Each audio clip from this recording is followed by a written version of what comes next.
Phoenix Suns won a game today, 123, 111. They're above 500, and it hardly mattered. The news of the day, Robert Sarver, allegations against him dating back 17 years to the beginning of his tenure as Phoenix Suns owner by Baxter Holmes of ESPN. I will dig into what was said, the fallout of it, and what comes next, coming up on Locked On Suns.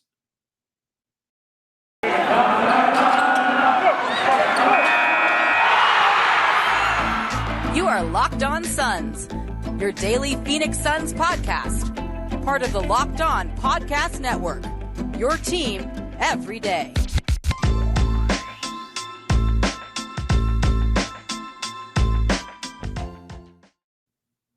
We are back. This is Locked On Phoenix Suns. We're part of the Locked On Podcast Network, and I'm your host, Brendon Kleen, covering the Suns the past 5 seasons as a credentialed media member. Thank you for making Locked On Suns your first listen every single morning. We're free. We're on YouTube. We're on whatever podcast platform you prefer. You can watch, you can listen. We're here for the good days and we're here for the bad, and this one is definitely the latter. The story we've all been waiting for over at ESPN, lengthy, detailed, well-reported, and including pretty divisive and pretty disappointing and startling allegations against Suns managing partner Robert Sarver, dating back the entirety of his tenure, anecdotes from the beginning, from the middle, from the end, from the most recent portion of his time as owner. This is not old news. This is very current. I'll get into my general thoughts and reaction, what we are looking at, what the fallout is so far, and what we might see next. Did just want to let everybody know that today's episode of Locked On Suns is brought to you by McDonald's, which has been proudly serving communities since 1965. McDonald's has always been more than just a place to get tasty, affordable food. It's an unofficial community center. A big thank you to our friends at McDonald's for always being there. I'm loving it.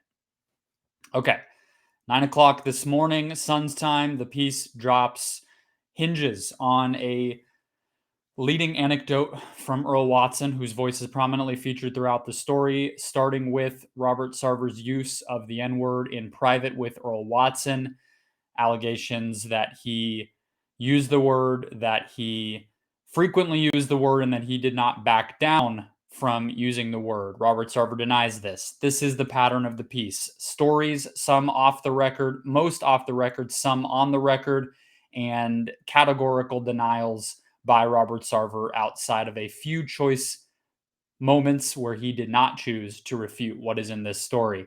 And you go throughout. Allegations of mistreatment and off-color language toward people of color in the organization, toward women in the organization, outright sexual harassment, outright hateful speech, and ending with this section where you have another parade of voices coming to Robert Sarver's defense. The Suns, Jason Rowley and Sarver himself issued another round of denials today. You also had Monty Williams saying that he will wait to see what the NBA's investigation entails. Chris Paul and Devin Booker both echoing that.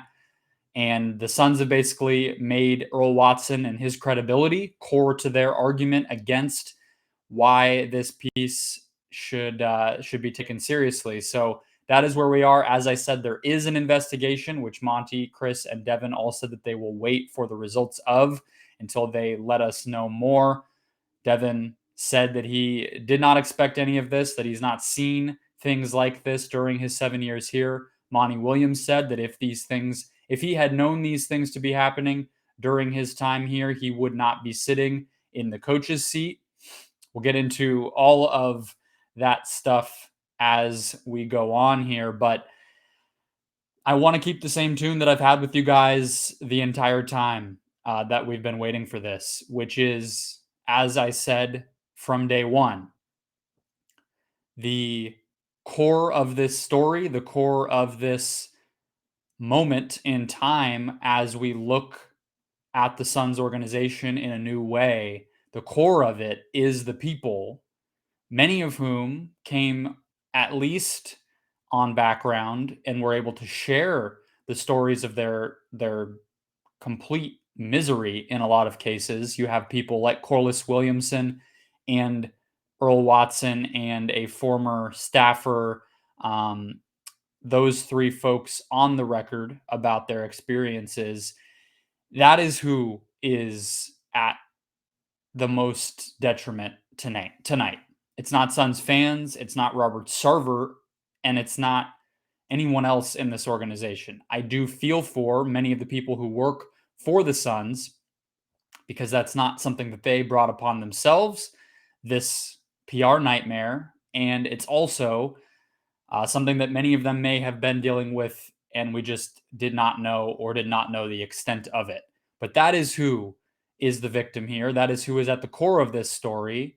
The sensationalization of it would lead you to believe that somebody like Robert Sarver is the victim or that he is the centerpiece to this story. And while his future as owner may be in doubt and the NBA's investigation may take him down, the story is about people in this organization, dozens of them, 70 people interviewed for it, and countless more who we know have been touched, some of whom I've spoken with, that can at least verify the legitimacy of some of these claims, if not the stories outright themselves. You've been hearing moments and notes like that from folks like Amin Al-Hassan in the media and Greg Esposito, Espo, talking about the lack of surprise when this stuff comes out. I think that the sensationalization is not helpful, but the people at the core of this are the ones that are the victims. And more broadly than that, because that I think should be obvious to anybody who reads this, that that's what you're looking at, is the people who dealt with this and who were in some cases driven to suicidal thoughts, to needing therapy. In the case of Earl Watson, left the league for many years in the early days of his coaching career. But more broadly than that, you're looking at a situation where the Suns have made, I mentioned Earl Watson and his credibility is one of the main ways that they're denying this story, that Sarver and Rowley in particular have gone about denying the contents of Baxter Holmes' reporting in this ESPN story. But beyond that, the other thing that you're seeing them do is to accuse Holmes and accuse ESPN of creating a narrative and backing this story into it. What I mean by that is reading between the lines that there is a narrative of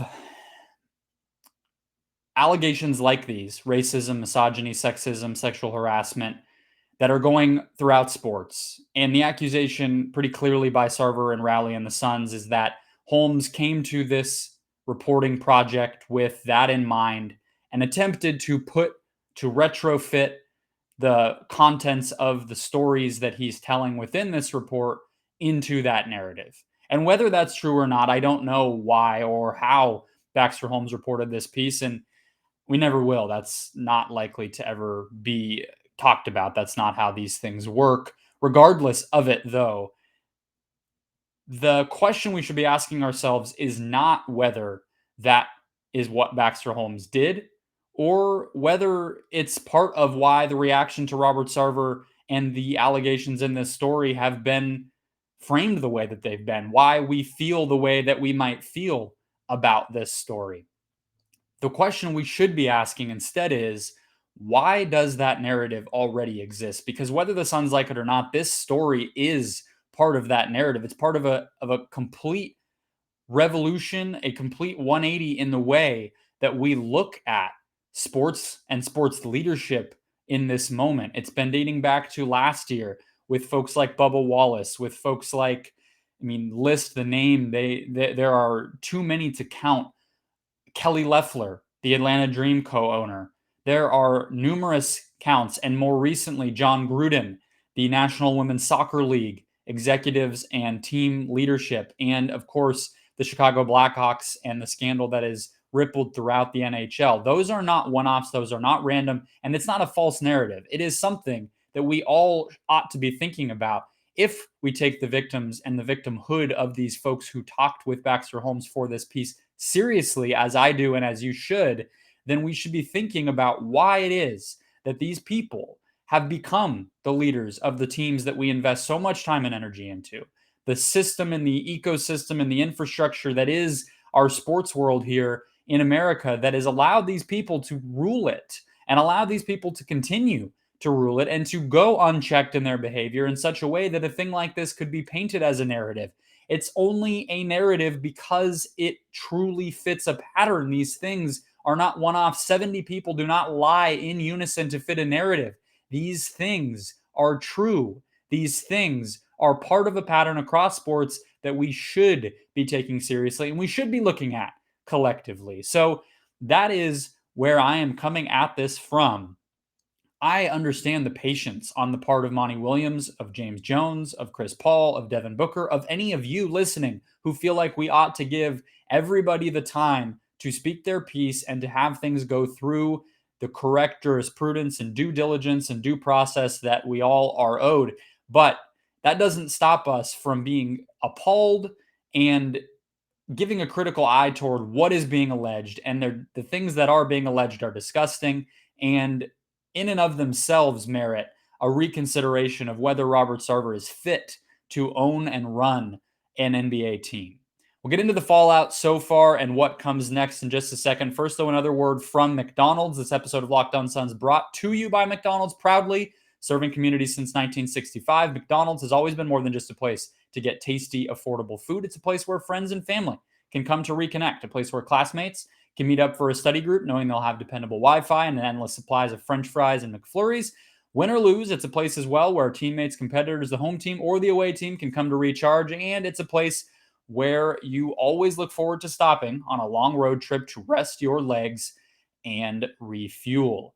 I know a listener to this show and a good friend of mine is a big McRib fan. That's a reason enough to get out there and get back to a McDonald's if it's been a little while. Hunker down, order a McRib or two, maybe invite a friend you haven't seen in a while. There's no better way to reconnect than to sit in the comfy confines of a McDonald's. Maybe there's a TV, maybe the little kids can play while you two talk and catch up and choke down that McRib. Choke down, that's rude.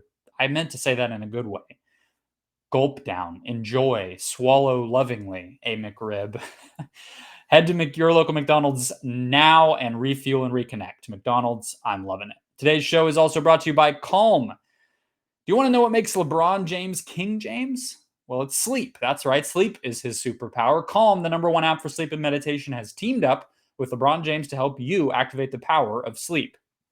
LeBron and Calm know that your mind is like any other muscle in your body, but you don't have to be a world champion to learn how to train it. Calm can help you train your brain so you sleep better, reduce your stress, and perform at your best, just like King James. For LeBron, sleep is a critical part of his mental fitness routine. He says, quote, "Getting good sleep and finding time to rest is one of the most valuable things I can do for my body and mind. From the sound of rain falling on leaves into bedtime sleep stories, Calm puts me to sleep within minutes, which is why I wake up ready for any challenge." So if you head to calm.com/lockedonnba, that's all one word, for a limited time, you'll get 40% off a Calm premium subscription. With Calm, you have access to the nature scenes LeBron loves and so much more, like sleep stories, meditations, so you, like him, can be ready for any challenges that life throws your way. Again, for a limited time, our listeners can join LeBron in using Calm and get a 40% discount on a Calm premium subscription at calm.com/lockedonnba. Unlock content to help you focus, ease stress, and sleep better. Get started at calm.com/lockedonnba. That's calm.com/lockedonnba. Continuing the discussion of this Robert Sarver story over at ESPN, the fallout thus far. Again, I tell you guys at the beginning of every show, follow me at Brendon Kleen 14. Today, you would have gotten your money's worth in the metaphorical sense because I was doing some reporting, some hashtag reporting, getting back into that rhythm. I don't often do it. I don't have anywhere to write things anymore about this team, really. But I was able to get a quote or a statement, rather, from Jam Najafi. And you guys may have heard this gentleman's name already if you were online today. It was the subject of a lot of chatter among Suns fans. And this is an interesting character in this story and somebody who does not get talked about much at all in the context of the Suns. I mean, really, period. He's a vice chairman of this team, a minority owner of this team. He bought into the team around 2008, 2009, if I'm remembering correctly. His quote in part reads, "The conduct that Robert Sarver is alleged to have committed has stunned and saddened me and is unacceptable. The well-being and safety of every Suns employee, player, coach, and stakeholder is first and foremost our priority. My sincerest sympathy goes out to all those whose lives and professions have been impacted."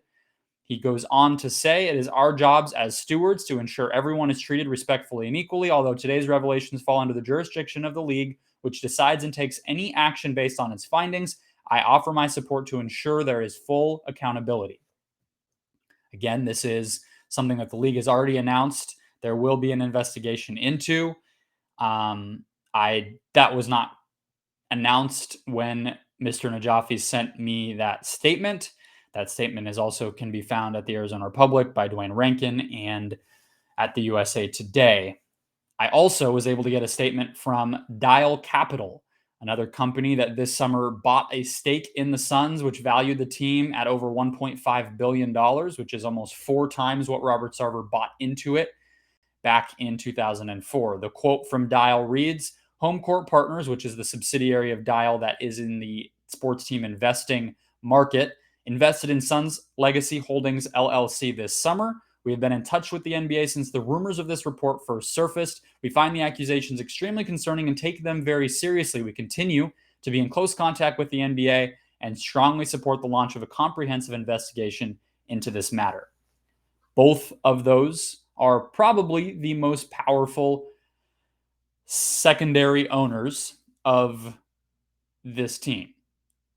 Jeff Zilgett over at USA Today, who I just mentioned, has it that Robert Sarver now owns about 35% of this team. I was able to find via Forbes that it was about 40% back in 2007. So Dial and Mr. Najafi both purchasing in and maybe some other changes since then have decreased the share. So this is not a majority owner, by the way. It is a plurality owner. He owns more than anyone else, which is why he is the managing partner, but he is not somebody who owns 60, 70% of his team.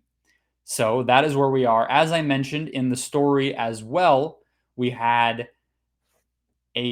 one of the bizarre parts from a writing standpoint. And look, I mean, Baxter Holmes is a very accomplished reporter. He has done a lot of work like this. So far be it from me to necessarily go above and beyond him and say what he shouldn't or shouldn't have done. However, this part of the story caught my eye, and I think it's interesting if we're talking about the fallout. Quote, "Among the demands of ESPN by Sarver's legal representation was that ESPN contact 10 specific individuals about Sarver and the organization. Of those 10, ESPN had previously requested comment from 3.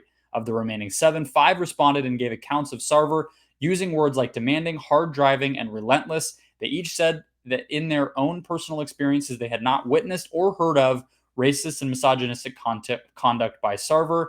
You have Suns CFO and Mercury GM Jim Pittman saying that he has consistently been on the side of women and the WNBA. You have the executive director for Phoenix Suns Charities saying that Robert is not easy by any stretch of the imagination to work for, but how he pushes us is for the greater good. You have guys like Lon Babby and even Steve Kerr, who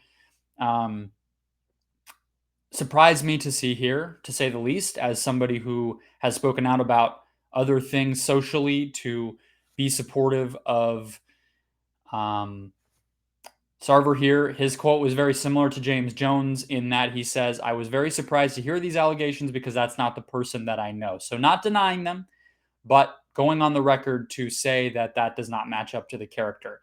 What I will say secondarily in terms of fallout is that we have a situation here where I and others can, with sourcing or firsthand knowledge in the case of somebody like Amin Al Hassan, who did an episode of the Dan Le Batard Show today talking about this, I in my own reporting have been able to confirm, for instance, a smaller anecdote, but a categorical denial by Robert Sarver nonetheless of the joke that he occasionally seems to use, that he needs Magnum condoms for the size that he carries.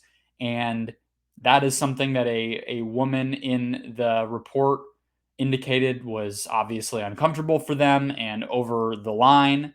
And Robert Sarver goes so far via his representation, his lawyers, to say in this piece to Holmes that he never has talked about condoms in the workplace. I, on the other hand, have been able to find another person. I don't know. I don't believe this person was interviewed for this story who says they heard that same thing. You have Amin Al Hassan telling stories of treatment of employees that matches up with a lot of this in terms of sort of half joked, half barb threats about pay and job security. You have Raja Bell, which is probably the best response to this whole thing that I heard or read today with his episode with Logan Murdoch of Real Ones on the Ringer NBA show, where he tells a story about the treatment of, I think he's told this story publicly before, but told it again about Robert Sarver having inappropriate thoughts and sharing them with Raja's wife post her miscarriage of their child, telling her that she was lucky to have Raja Bell as her husband because he was willing to leave behind a 3-point contest opportunity, and they were on a team plane, and he felt the need to share that with her. So what I'm saying is this pattern is already being these denials are already being refuted by people on the record and off and on background, and you're seeing that it is anybody who has followed this team and heard and seen some of the things that Robert Sarver has done in the past are not surprised, right? We have, just from this year alone, the use of the chain and the unbuttoned shirt and whatever that went viral via Jay Crowder's Instagram, I believe, after the Suns clinched their trip to the NBA Finals, which is a funny meme, of course, but is a part and parcel with the description of his behavior that is described here, where he is frivolous and overly informal about the way that he interacts with people that work for him, and especially the black players that work for him on this team.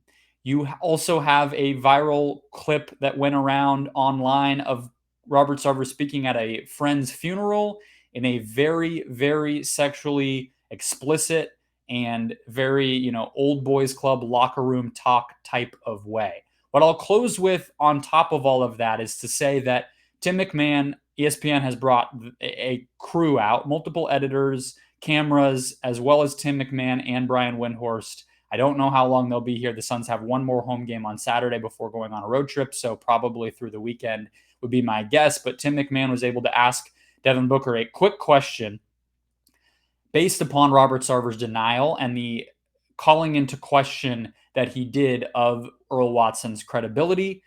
He has accused Watson of helping to create a toxic culture and says that he's a disgruntled former coach who should basically not be taken seriously. Tim McMahon asked Devin Booker, is Earl Watson credible? Booker responded, yeah, Earl is my guy. So you are now seeing Devin Booker basically go against what is being said by the coach and the organization as a method of refuting what's in this piece. That is the fallout. It is not clean. It is very messy. And Adrian Wojnarowski has said that this investigation will continue for longer than something like the Donald Sterling one did. So not looking like we will have any answers in the short term, but we will get to how it might affect the team and the near future in just 1 second. First, though, a quick word from Built Bar. I love Thanksgiving. I'm sure all of you do too. The good food and treats, plenty of food to go around.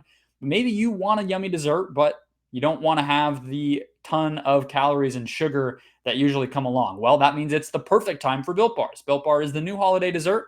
You can feast on something delicious and feel good about it. Just one single slice of pie has upwards of 300 calories, but Built Bars are only 130 calories for the most part and only 4 grams of sugar with plenty of protein to boot. Replace that coconut cream pie with coconut Built Bar. Maybe a raspberry Built Bar instead of a raspberry rhubarb. Lots of good flavors to replace any dessert that you are considering. And each and every Built Bar is covered in 100% chocolate, delicious, and they have a flavor for everybody. Built is a great option for when you're hungry. If Thanksgiving isn't coming soon enough, go for maybe 2 Built Bars. They have new surprises coming all month, seasonal favorites, and maybe the return of some last year. We had white chocolate come around. I would be on the lookout there. Limited time flavors arriving at Built.com regularly, so check back often. And when you do, use the promo code LOCKED15 at checkout. That's Built.com, LOCKED15 to get 15% off your next order, not first order. So if you want one of these seasonal treats, but you've used the promo code before, you are in luck. You can use it again. Promo code LOCKED15 for 15% off at Built.com. Let's close things out here. Again, talking about the Robert Sarver allegations in a piece at ESPN by Baxter Holmes, NBA investigative reporter. Thank you for making Locked On Suns your first listen every single morning, helping to keep us free, helping to grow the show on all of your favorite platforms, audio, as well as YouTube for video. We're here on days like this, just like we're here on the fun days, guys. It is part of the job. I hope that what I'm saying is helping you process what's going on. The last bit that I wanted to discuss here is, I'm sure for many of you, one of the worst parts of all of this. And it's the fact that the success can't continue. And I don't like that can sound very cute, frankly, that we're talking that it would be sad that we can't focus on the pick and roll offense or something. And I don't mean to make little of, heaven forbid, I spent 10 minutes at the beginning telling you how important it is to keep the people, the victims of this stuff, at the core of how we're thinking about things. But what I mean is, this is a franchise where, aside from the things that Baxter outlined as a pattern within this organization, the other consistent and obviously connected pattern for this Suns organization since Robert Sarver has owned it is that there's not an ability to capitalize on talent, on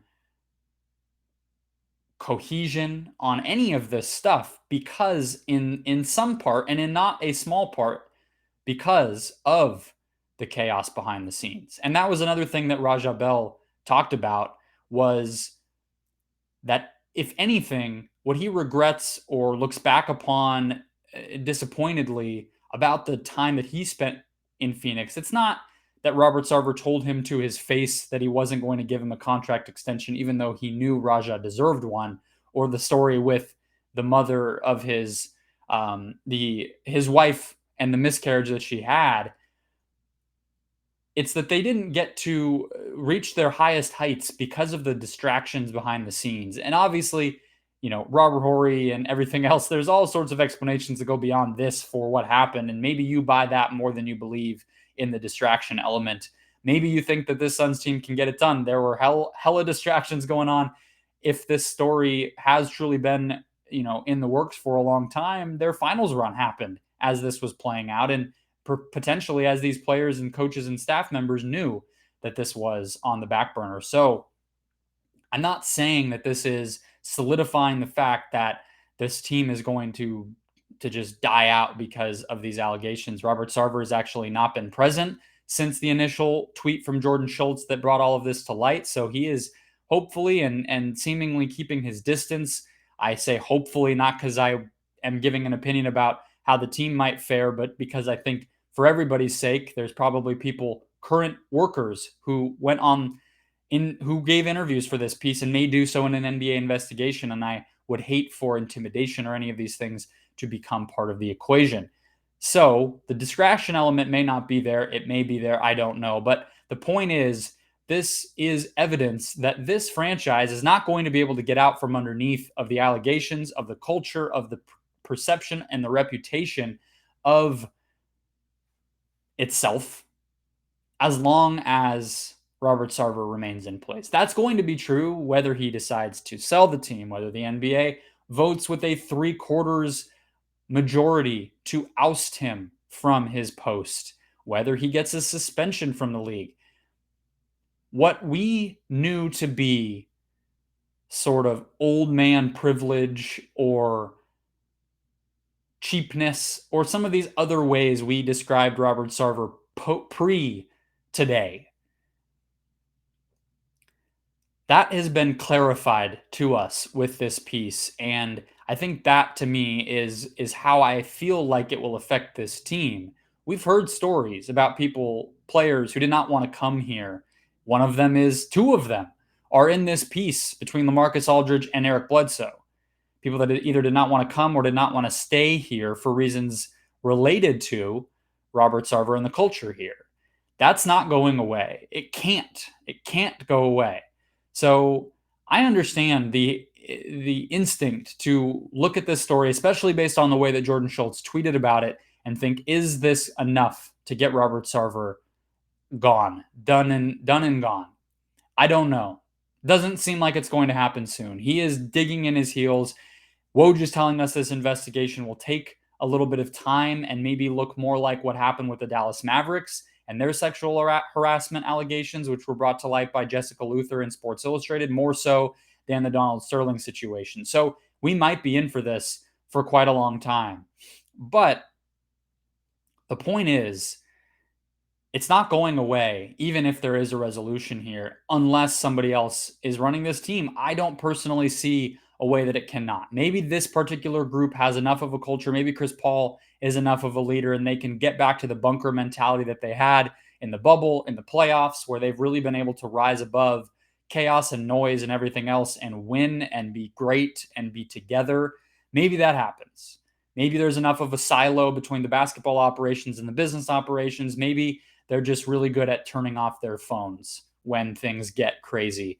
But I have a hard time believing that. And I don't think that the noise, the outside noise, the folks like Brian Windhorst being around this team and asking these questions, none of that will stop.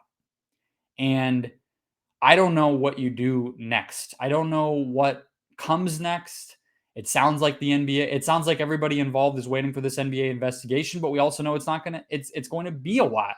So are we going, is the status quo of waiting for all of this going to last? Is Sarver going to not appear at these games and not be at his courtside seat and in the locker room and around the staff the way that we all know he always is? Is that going to continue? What if this investigation lasts till June? Is Robert Sarver going to stay away and we're not going to get any piece of commentary from Chris Paul or Devin Booker or Monty Williams or anybody about any of this? And that's going to be fine and they're going to keep winning and make a championship run? I don't know if that's possible. And you can count me in as skeptical that that's going to be possible. Imagine if your workplace was run amok with this stuff and you were trying to accomplish the biggest professional achievement of your life. I think it'd be pretty hard. Would it not? I think so. That's a lot to digest. It's far from over. I am sure that my Monday show will touch on this. I don't know who I will bring on. I do want to bring a guest on. I would like to bounce other ideas so that I am not just yelling at you into your headphones and speakers and telling you my thoughts over and over. I hope that I was fair and balanced and genuine and helpful to all of you making sense of this. I'm sorry that I did not talk about Jalen Green versus Devin Booker or whatever. I personally could care less. This stuff is bigger than sports. It's bigger than basketball. And frankly, if the Suns are a great team again this year, but this stuff continues to hang over and it doesn't get resolved in a way that's helpful and fruitful to the people who are at the center of it, I don't know if that will feel like success. I don't know how you guys feel, but it's left a very sour taste in my mouth, to say the least. And so I'm going to continue to talk about it. And I hope that it helps you guys think about it and talk about it with people that you're around, other fans in your life, and that type of thing. So that'll be it for me today. Enjoy your weekend. I'll be back with you on Monday. See if anything new comes up. We'll have a Hawks game between now and then. I'm actually getting married. I'm already married. We're having our wedding on Monday. So TBD on the schedule for next week, but keep it right here. Stay tuned and we'll make our way through it together.